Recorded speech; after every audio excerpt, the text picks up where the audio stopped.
क्या अब सारी जिंदगी क्रिकेट नहीं खेल पाएंगे ऋषभ पंत? एक कार एक्सीडेंट ने कैसे तोड़ दिए सारे सपने।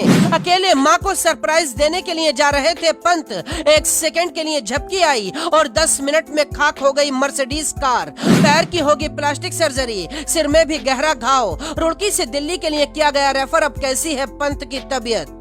ऋषभ पंत ने नए साल पर उत्तराखंड में घूमने का प्लान बनाया था। आज सुबह ऋषभ पंत अपनी मां को सरप्राइज देने के लिए अकेले ही दिल्ली से रुड़की के लिए रवाना हुए थे। पंत ने मां को अपने आने की खबर तक नहीं दी थी, लेकिन सुबह 5:30 बजे पंत को हल्की सी नींद की झपकी आई और उनकी मर्सिडीज कार डिवाइडर से टकराने के बाद पूरी तरह से जलकर खाक हो गई।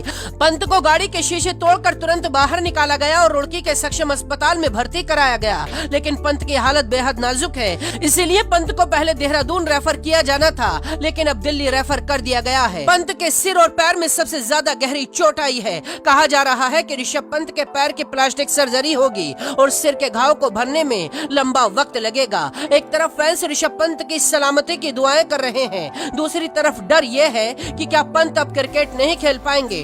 डॉक्टरों ने क्या कहा है वो बताएं, उससे पहले पंत के वो रिकॉर्ड देखिए जिन्हें देखने के बाद आप कहेंगे 2022 का अंत भले ही पंत के लिए खराब रहा, लेकिन ये खिलाड़ी एक अनमोल हीरा है जिसने भारत को हर बार अपने दम पर जिताया। ऋषभ पंत दुनिया के इकलौते विकेट कीपर हैं जिसने एक टेस्ट सीरीज में 39 खिलाड़ियों को शिकार बनाया है। किसी एक टेस्ट मैच में सबसे ज्यादा 11 कैच पकड़ने का रिकॉर्ड पंत के ही नाम है। ऋषभ पंत भारत के इकलौते खिलाड़ी है जिसने 28 गेंदों में टेस्ट मैच में 50 लगाई है। पंत ने टेस्ट क्रिकेट में सबसे तेज 50 छक्के लगाने का भी रिकॉर्ड बनाया और सबसे तेज 4000 रन भी पूरे किए।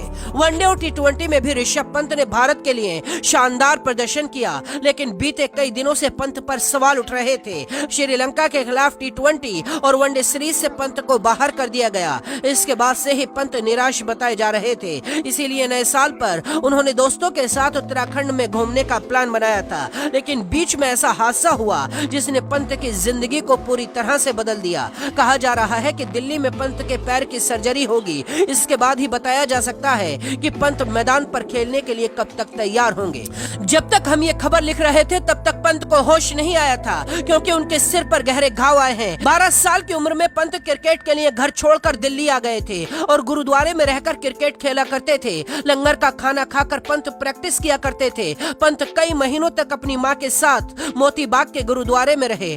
पंत में प्रतिभा की कोई कमी नहीं थी, लेकिन फिर भी उन्हें सफलता नहीं मिल रही थी। लेकिन पंत का इरादा इतना मजबूत था जो लोहे को भी मात दे दे। वो अंत तक डटे रहे और हार नहीं मानी। दिल्ली में कंपटीशन बहुत ज्यादा था। पंत को उनके कोच ने राजस्थान भेज दिया। पंत ने राजस्थान में ही अंडर 14 और अंडर 16 स्तर के टूर्नामेंट खेले, लेकिन बाहरी होने के कारण एक दिन उन्हें अकादमी से बाहर कर दिया गया। इसके बाद राजस्थान में उनके खेलने की संभावनाएं भी पूरी तरह से खत्म हो गयी। वक्त बीतता गया और देश के लिए क्रिकेट खेलने की पंत की जिद भी बढ़ती चली गई। और फिर वो दिन भी आया जब ऋषभ पंत देश के लिए क्रिकेट खेलने उतरे। IPL में भी पंत ने कोहराम मचा दिया था और टीम इंडिया के लिए संकट मोचन बन गए। आज वही पंत अस्पताल में संघर्ष कर रहे हैं। पूरा देश उनकी सलामती के लिए प्रार्थनाएं कर रहा है। आशा करते हैं पंत बहुत जल्द स्वस्थ होंगे और फिर से मैदान में अपनी प्रतिभा के झंडे गाड़ेंगे। ब्यूरो रिपोर्ट, गदर टीवी।